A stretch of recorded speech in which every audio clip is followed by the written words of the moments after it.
इमरान सफदर और जूलिया के साथ कोठी में मौजूद था, जबकि सालिहा, तनवीर और कैप्टन शकील कार लेकर टिमोथी को कवर करने के लिए जा चुके थे।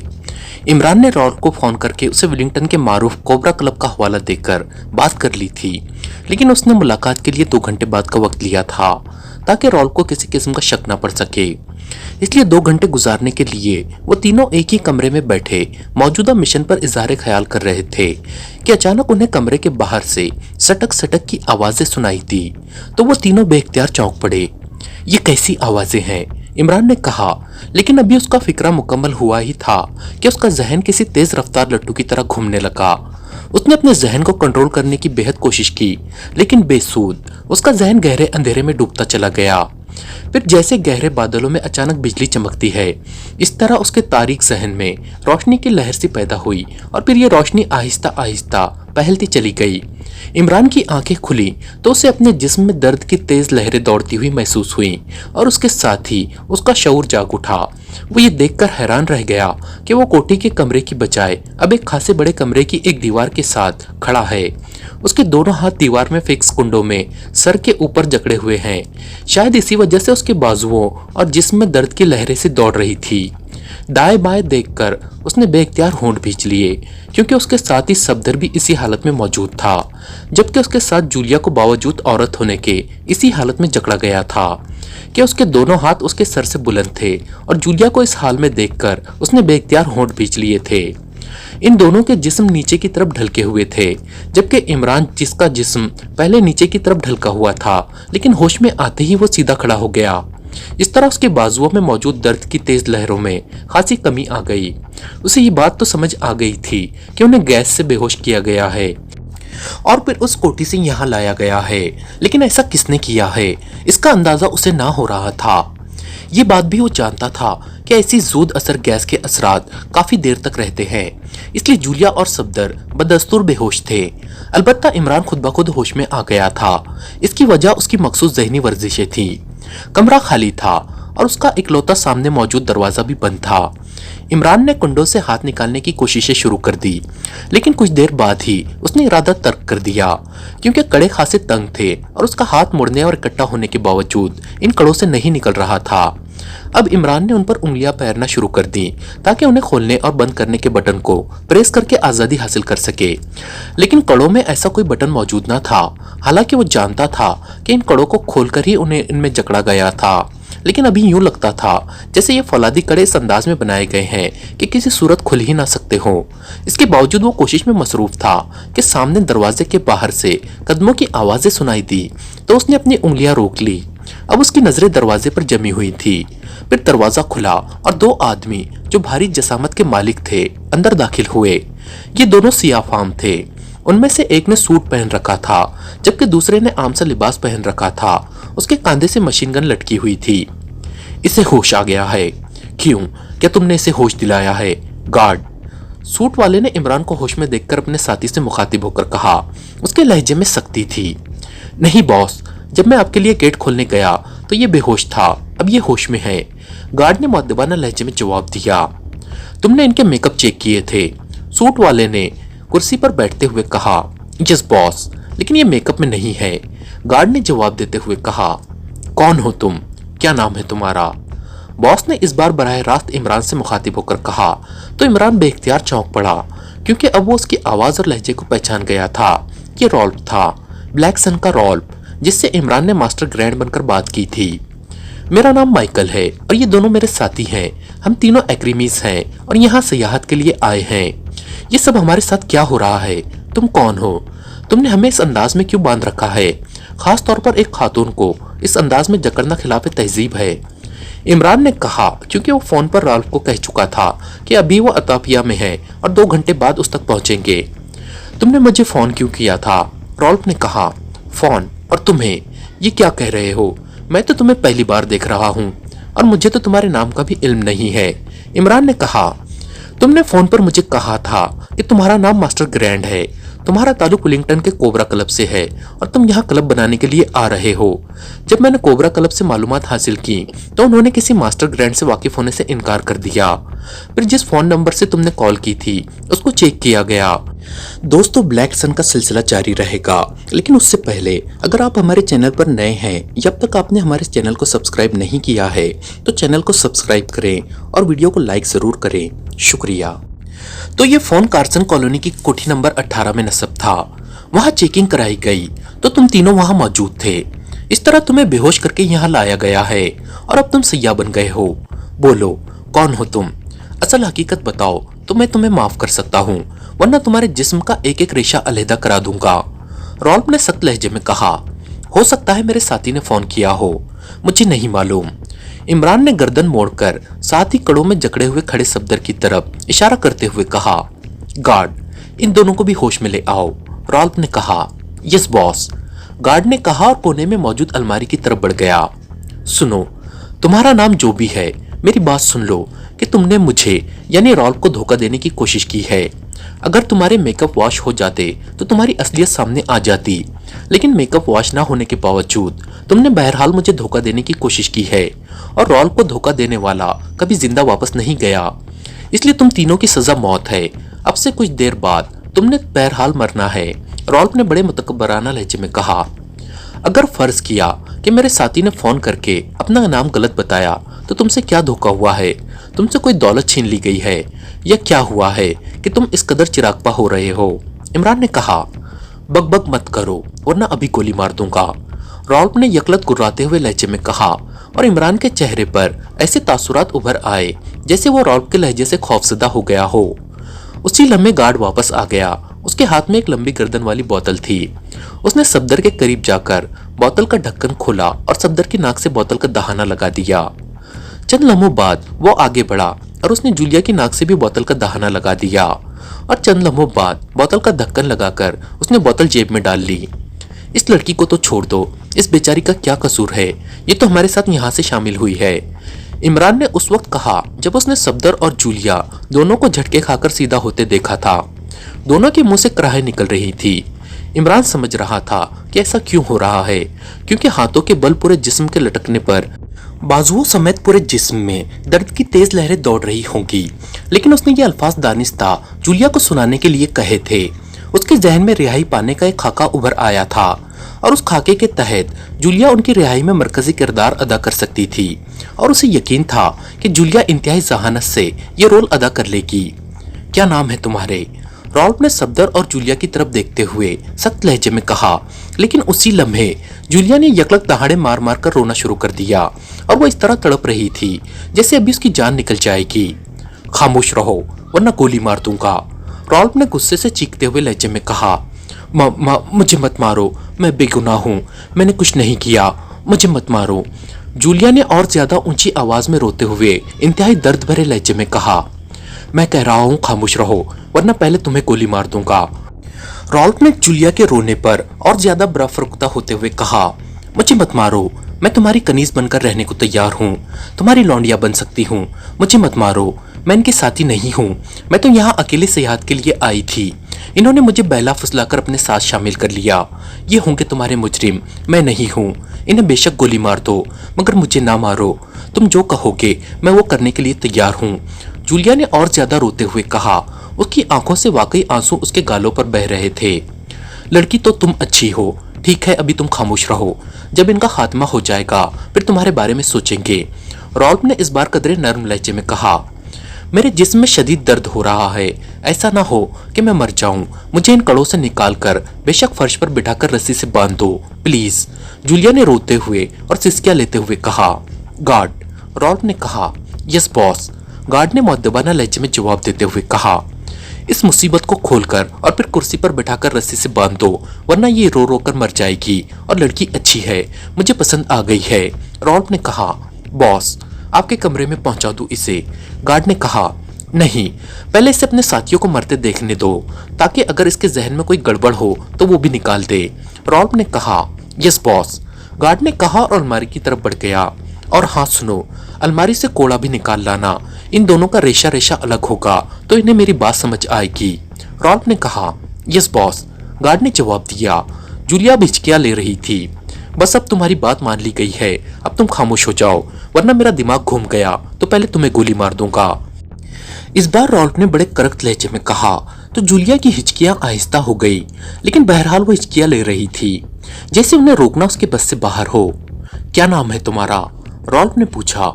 मैं मार्गरेट हूँ, जूलिया ने हिचकियां लेते हुए कहा, और रॉल्फ अब सफदर की तरफ मुतवज्जे हो गया। तुमने मुझे फोन किया था, क्या नाम है तुम्हारा? रॉल्फ ने सफदर से कहा। मेरा नाम मार्शल है, तुम कौन हो? हम ये कहाँ हैं? ये सब आखिर क्या हो रहा है? सफदर ने हैरत भरे लहजे में कहा। उसी लम्हे गार्ड वापस आ गया। उसने कोड़ा बेल्ट में अटकाया हुआ था, जबकि उसके हाथ में एक रिमोट कंट्रोल नुमा आला था। उसने जूलिया के हाथों के गिर्द मौजूद कड़ों की जानिब उस आले का रुख करते हुए बटन दबाया तो कटाक की आवाज के साथ ही कड़े खुल गए और जूलिया के दोनों बाजू एक झटके से नीचे गिरे। इसे कुर्सी पर बिठाकर रस्सी से बांध दो, रॉल्फ ने कहा। मैं कुछ नहीं बोलूंगी, मुझे मत बांधो, जूलिया ने गार्ड के करीब से गुजरते हुए रॉल्फ की तरफ बढ़ते हुए कहा। लेकिन दूसरे लम्हे वो बिजली की सी तेजी से मुड़ी और उसके दोनों हाथ पूरी कुव्वत से गार्ड के सीने पर पड़े और भारी जिस्म का मालिक गार्ड चीखता हुआ उछलकर पुश्त के बल नीचे जा गिरा। उसके कांधों से लटकी हुई मशीन गन निकलकर कुछ दूर जा गिरी थी। ये क्या है? रॉल्फ ने बेइख्तियार एक झटके से उठते हुए कहा, लेकिन जूलिया किसी भूखे उकाब की तरह उस पर झपट पड़ी और रॉल्फ भी कुर्सी समेत पुश्त के बल नीचे फर्श पर जा गिरा। वो शायद मशीन पिस्टल जेब से निकालने के लिए हाथ अपनी जेब में डाल चुका था, इसलिए अचानक पुश्त के बल कुर्सी समेत नीचे गिरते हुए उसका हाथ जेब से बाहर आया तो उसके हाथ में मशीन पिस्टल मौजूद था, जो उसके गिरने की वजह से उसके हाथ से छूट गया और कुछ फासले पर जा गिरा। नीचे गिरते ही गार्ड ने तेजी से उठने की कोशिश की, लेकिन भारी जिस्म का होने की वजह से उसे घूमकर उठना पड़ रहा था, जबकि इस दौरान जूलिया रॉल्फ को कुर्सी समेत गिराकर दौड़ती हुई आगे बढ़ गई थी और फिर उसने बिजली की सी तेजी से फर्श पर पड़ा हुआ मशीन पिस्टल झपट लिया और उसके साथ ही रिट रिट की तेज आवाजों के साथ ही गार्ड के हलक से निकलने वाली चीखों से हॉल कमरा गूंज उठा। जूलिया ने बिजली की सी तेजी से हाथ मोड़ा और उसके साथ ही नीचे गिरकर फुर्ती से उठते हुए रॉल्फ की दोनों टांगों में कई गोलियां उतर गई और वो एक बार फिर चीखता हुआ नीचे गिरा और चंद लम्हे तड़पने के बाद साकित हो गया। Well done Julia, very well done. अब गार्ड की जेब से आला निकालो और हमें कड़ों से निजात दिलाओ, वरना किसी भी लम्हे कोई आ सकता है, इमरान ने कहा तो जूलिया सर हिलाते हुए गार्ड की तरफ बढ़ गई और फिर कुछ देर बाद सफदर और इमरान दोनों के हाथ आजाद हो चुके थे। सफदर ने भागकर गार्ड की मशीन गन उठाई और दौड़ता हुआ दरवाजे की तरफ बढ़ गया। मैं भी चेकिंग करने जा रही हूँ, जूलिया ने कड़ों को खोलने और बंद करने वाला आला इमरान के हाथ में देते हुए कहा और फिर मशीन पिस्टल उठाए वो भी दौड़ती हुई दरवाजे की तरफ बढ़ गई। ये मुश्किल काम मेरे जिम्मे लगा दिया, इमरान ने कहा और आगे बढ़कर उसने फर्श पर बेहोश और जख्मी पड़े हुए रॉल्फ को उठाकर कांधे पर डाला और जेब से आला निकालकर हाथ में पकड़ लिया। फिर उसने एक कड़े में रॉल्फ का एक हाथ डाला और आले का रुख कड़े की तरफ करके एक बटन प्रेस किया तो कटाक की आवाज के साथ ही कड़ा बंद हो गया। तो इमरान ने उसका दूसरा हाथ साथ वाले कड़े में डालकर उसे भी आले की मदद से बंद कर दिया। अब रॉल्फ का जिस्म कड़ों से बिल्कुल उसी तरह लटक रहा था जैसे होश में आने से पहले इमरान और उसके साथी लटके हुए थे। रॉल्फ की टांगों से खून मुसलसल निकल रहा था, लेकिन उसकी मिकदार इसलिए बेहद कम थी क्योंकि जूलिया ने फायरिंग इस अंदाज में की थी कि गोलियां अंदर रह जाने की बजाय काला और गोश्त को काटती हुई बाहर निकल जाएं। इस तरह रॉल्फ फौरी तौर पर उठ तो नहीं सकता था और न ही उसका खून इस कदर निकल सकता था कि वो फौरी हलाक हो जाए। अलबत्ता उसके जख्मों से रिश्ता हुआ खून इमरान के लिबास पर धब्बों की सूरत में नजर आ रहा था। इमरान रॉल्फ को कड़ों में जकड़कर पीछे हटा ही था कि कमरे का दरवाजा खुला और जूलिया अंदर दाखिल हुई। उसके हाथ में एक बड़ा मेडिकल बॉक्स था। ये अलहदा इमारत है और किसी मजाफात में है। बाहर दो कारें मौजूद है और इस गार्ड के अलावा और यहाँ कोई आदमी नहीं है। मैंने दानिस्ता इस अंदाज में फायरिंग की थी कि ये बेकार भी हो जाए और फौरी हलाक भी ना हो सके। इसकी बैंडेज कर दो, मैं अभी बाहर सफदर के साथ पहरा दूंगी। जब तुम पूछगुछ मुकम्मल कर लो तो फिर मुझे बता देना, फिर मैं इसका वो हश्र करूंगी कि आइंदा ये किसी लड़की पर गंदी निगाहें डालने का हौसला न कर सके। जूलिया ने मेडिकल बॉक्स इमरान के पास फर्श पर रखते हुए कहा और तेजी से वापस दरवाजे की तरफ बढ़ने लगी। वैसे तुम जिस तरह रोई थी मेरा अपना दिल कटने लगा था, इमरान ने मुस्कुराते हुए कहा। इसका रास्ता तो तुमने बताया था। मैंने नीम बेहोशी की हालत में तुम्हारा फिक्र सुन लिया था और मैं समझ गई थी कि तुम क्या चाहते हो, जूलिया ने मुड़कर कहा और एक बार फिर वो वापस मुड़ गई। काश तुम जानती कि मैं क्या चाहता हूँ, इमरान ने लंबी आह भरते हुए कहा। नॉनसेंस, जूलिया की आवाज सुनाई दी, लेकिन वो रुकी नहीं बल्कि और ज्यादा तेजी से चलती हुई कमरे से बाहर चली गई। इमरान ने मेडिकल बॉक्स उठाकर कड़ों में लटके हुए रॉल्फ के करीब रखा और फिर उसे खोलकर उसने पानी की बोतल निकालकर रॉल्फ के जख्म धोए और फिर उन जख्मों पर न सिर्फ बैंडेज कर दी बल्कि उसे ताकत के 2 इंजेक्शन भी लगा दिए ताकि वो जहनी और जिस्मानी तौर पर फिट हो जाए। मेडिकल बॉक्स उसने एक तरफ रखा और फिर आगे बढ़कर उसने फर्श पर मुर्दा पड़े गार्ड की बेल्ट से अभी तक लटका हुआ कोड़ा उतारा और उसे खोलकर उसने उसे अपने सामने मौजूद कुर्सी के करीब रख दिया। जिस कुर्सी पर रॉल्फ बैठा था वो कुर्सी फर्श पर उल्टी पड़ी हुई थी। इमरान ने उसे सीधा कर दिया, फिर आगे बढ़कर उसने दोनों हाथ उठाकर रॉल्फ की नाक और मुंह पर रखे और उसका सांस बंद कर दिया। कुछ देर बाद रॉल्फ के जिस्म में हरकत के आसार नमूदार होने लगे तो इमरान ने उसकी नाक और मुंह पर मौजूद हाथ उठा लिए और पीछे हटकर कुर्सी पर बैठ गया, जबकि साथ कोड़ा पड़ा था। थोड़ी देर बाद रॉल्फ ने कराहते हुए आंखें खोल दी और उसके साथ ही उसके जिस्म ने यकलक झटके खाने शुरू कर दिए। इमरान खामोश बैठा उसे देखता रहा। उसे मालूम था कि ऐसा क्यों हो रहा है, क्योंकि रॉल्फ की दोनों टांगों पर जख्म थे, इसलिए जब उसका जिस्म सीधा होता और पैरों पर दबाव पड़ता तो जख्मों की वजह से टांगे झटका खाकर टेढ़ी हो जाती। लेकिन वो जानता था कि कुछ देर बाद वो एडजस्ट हो जाएगा और वही हुआ। कुछ देर तक झटके खाने के बाद रॉल्फ एडजस्ट हो गया। फिर उसकी नजरें फर्श पर पड़ी हुई गार्ड की लाश पर पड़ी तो उसके जिस्म ने एक बार फिर जोरदार झटका खाया। तुम ये सब कैसे हुआ? ये लड़की, ये तो सीधी सादी लगती थी, ये तो खौफजदा बच्चों की तरह रो रही थी। तुम कौन हो? रॉल्फ ने रुक रुक कर और बौखलाए हुए लहजे में कहा। ख्वातीन से बढ़कर कोई अदाकारी नहीं कर सकता और तुम उसकी अदाकारी से मार खा गए। जहां तक तुम्हारे सवाल का ताल्लुक है कि हम कौन हैं, तो अभी तुम्हें कुछ कुछ अंदाजा हो गया होगा कि हम कौन हो सकते हैं। इमरान ने कहा। मुझे कैसे अंदाजा हो सकता है? तुम बताओ कि तुम कौन हो। रॉल्फ ने कहा तो इमरान समझ गया कि वो खासे मोटे दिमाग का आदमी है। हमारा ताल्लुक पाकिस्तान सीक्रेट सर्विस से है, इमरान ने कहा तो रॉल्फ के जिस्म को 2-3 जोरदार झटके लगे। उसका चेहरा यकलक बिगड़ सा गया था। तुम मगर तुम्हारा मेकअप तो वॉश नहीं हुआ। क्या पाकिस्तान सीक्रेट सर्विस में एक्रीमीज भी होते हैं? रॉल्फ ने कहा तो इमरान बेख्तियार हंस पड़ा। मेकअप का फन बहुत आगे बढ़ चुका है, ये पुराने मेकअप वॉशर अब काम नहीं कर सकते, इमरान ने जवाब देते हुए कहा। वेरी बैड, काश मुझे पहले मालूम हो जाता कि तुम पाकिस्तान सीक्रेट सर्विस के लोग हो, तो मैं तुम्हारी कोठी पर साइनाइड गैस फायर करवा देता, रॉल्फ ने कहा। इस काश ने सैकड़ों बार हमारी जानें बचाई हैं। यहाँ तुमने रिमोट कंट्रोल कड़े नस्ब करा रखे थे जिनकी वजह से हम बेबस हो गए थे, लेकिन हमारी साथी खातून ने शानदार अदाकारी करते हुए अपने आप को रिहा करा लिया और चूंकि तुम्हारे ख्याल के मुताबिक औरत सिनेफन नाजुक होती है, इसलिए तुम्हें उसके रिहा होने से कोई खतरा महसूस ना हुआ, लेकिन तुमने देख लिया कि क्या नतीजा निकला है, इमरान ने मुसलसल बोलते हुए कहा। अब तुमने मुझे इस तरह क्यों कैद कर रखा है? मुझे गोली मारो और चले जाओ। मैं अगर शिकस्त खा गया हूँ तो मैं मरने के लिए भी तैयार हूँ, रॉल्फ ने कहा। अगर तुम्हारा इस कदर जल्द मरना हमारे फायदे में होता तो गार्ड के साथ साथ तुम्हारी लाश भी यहाँ पड़ी हुई होती। हमें तुमसे कुछ पूछना है और मास्टर ग्रैंड ने तुम्हें फोन इसलिए किया था ताकि बगैर किसी रुकावट के तुम तक रिसाई हासिल की जा सके, इमरान ने कहा। मैं तो एक क्लब चलाता हूँ, तुमने मुझसे क्या पूछना है? रॉल्फ ने कहा। मुझे मालूम है कि तुम क्लब चलाते हो, तुमसे पहले ये क्लब कॉम्बो चलाता था, फिर कॉम्बो को तुमने अपने बड़ों के कहने पर हलाक कर दिया और अब तुम कॉम्बो की जगह क्लब चला रहे हो, इमरान ने कहा। तुम्हारी मालूमात दुरुस्त है, रॉल्फ ने कहा। कौन है तुम्हारे बड़े? इमरान ने कहा। मैं यहाँ मागा में एक बैनुल अक़वामी तंजीम का नुमाइंदा हूँ, उस तंजीम का नाम ब्लैक सन है, रॉल्फ ने जवाब देते हुए कहा।